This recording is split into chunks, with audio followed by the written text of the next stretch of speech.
叫正好我今年18岁了我来这社学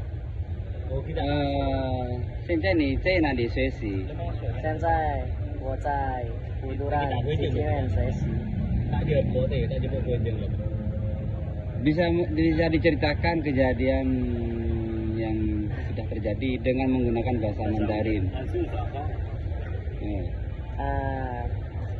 在礼拜四的时候有很多同学人就是有很多学生们正在做阿萨礼拜然后还没完了做那个阿萨礼拜还没完了就你这么办到现在健康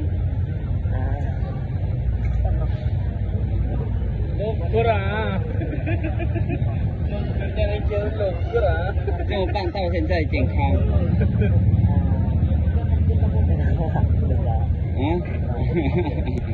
ya tani